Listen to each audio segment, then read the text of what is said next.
talked about competitive environment. So another way to look at the competitive environment is through Michael Porter's 5 forces.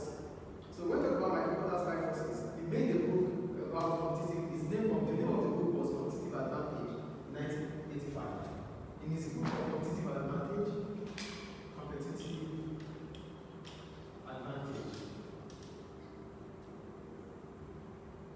1985, he explained the 5 forces that could help businesses to make things become their own favor when the competitive environment is getting fierce.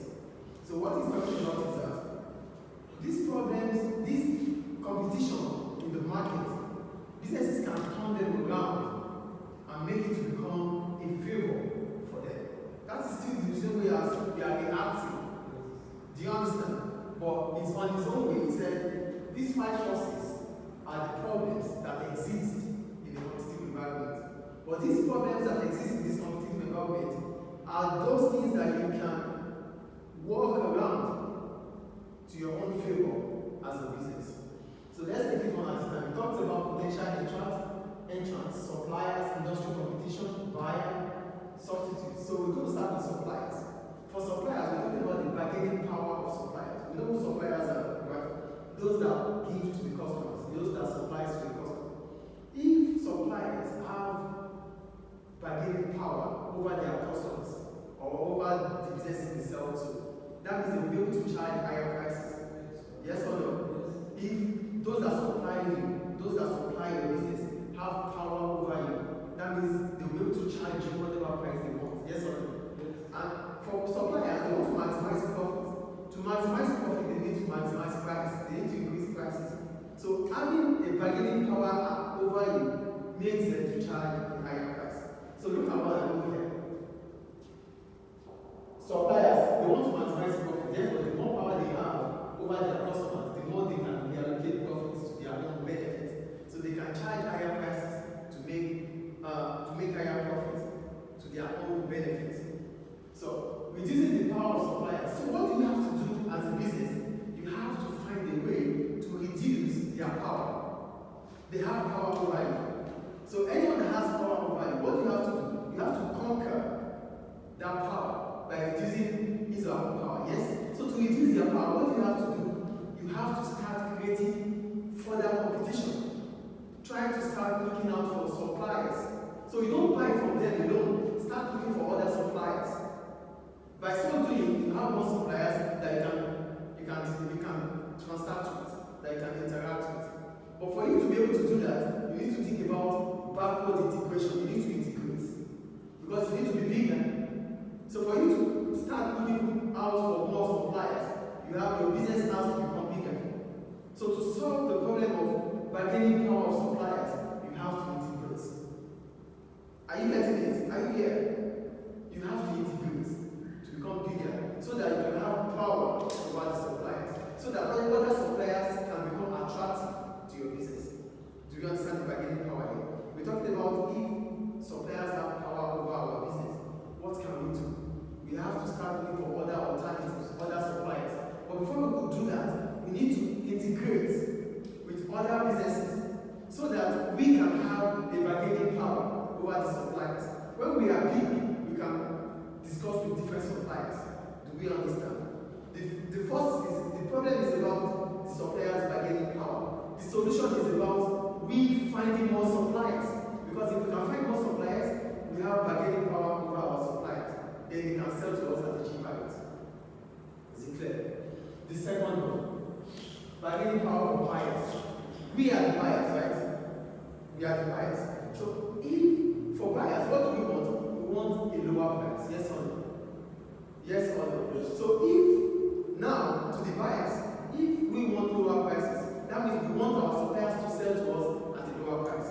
So the suppliers are businesses too. Yes or no? So they need to think about what to do to reduce your power as a buyer. Because if they can do that, they'll be able to charge a higher price. So what do they have to do? They have to start thinking of finding those customers, finding those businesses that are closer to the customer power of suppliers, we start looking for other suppliers, right? Now we want to reduce the power of buyers. What do we have to do? We start looking for businesses that are closer to the buyers. We get them. Forward vertical integration. For suppliers, we use backward vertical integration. For buyers, we use forward vertical integration because those businesses are closer to the buyers. So what do? We start getting them so that whatever price we charge, the customer will not have choice than to buy. Because they are closer to those businesses. Now we have the businesses with us. So it reduces the power or the bargaining power of buyers. Do we get it? For suppliers, we look for more suppliers. For buyers, we look out for businesses that are closer to the suppliers to reduce their power. Is it clear? Yes. Is it clear? Now, the third one, the threat of new entrants. When new businesses come into the business, into the market, it means you have to start checking about your position as a business. So what do you have to do? Look at what I wrote. If it is easy to enter or exit the market due to profit situation, it becomes difficult for existing businesses to charge higher profits, higher prices and make higher profit because new suppliers can undercut their prices to attract customers. Businesses can protect themselves by creating barriers to entry. If it is easy for different businesses to come into the market, that means new suppliers will be coming. Then it becomes difficult for the existing businesses to charge higher prices. Because if they do, customers will go for the new suppliers because the new suppliers might sell at a lower price. The new suppliers coming into the business will cut their prices. And when they cut their prices, customers will go to them. So what can businesses do to stop new suppliers into the market? They create barriers to entry. So they make it difficult for new businesses to come into the business, into the market. Are we getting it? The problem is about new businesses coming into the market.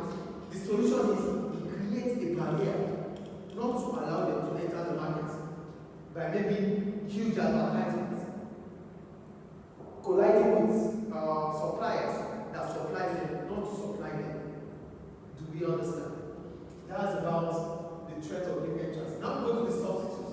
When we talk about substitutes, we're talking about products that have the same or almost the same usage. So if more substitute products are in here, please. If more substitute products are in the market, what happens? Profit will be less because you are selling almost the same customers. So look at what I wrote here. The more substitute of the product in the market, the more fierce the competition becomes. Whenever new businesses enter the market with a close substitute product, it becomes a threat for existing businesses. Existing businesses could use predatory pricing to keep them out.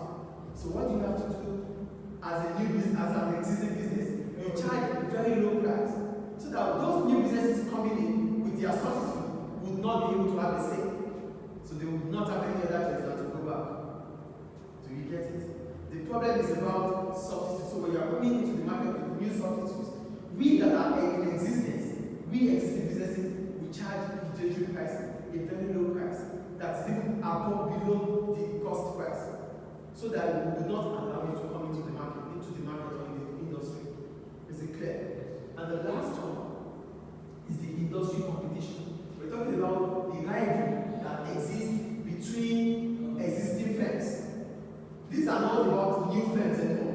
We that we are in the business, the competition we have, the fierce competition amongst us, what do we have to do? Because when we have competition amongst us, our profit will be less, our profit margin will be low. So what can we do as a business? We try to create a cartel. We try to consolidate. We try to find big businesses and big businesses coming together to come together, then to be able to take away those lesser ones, so that we can have all the profit to ourselves.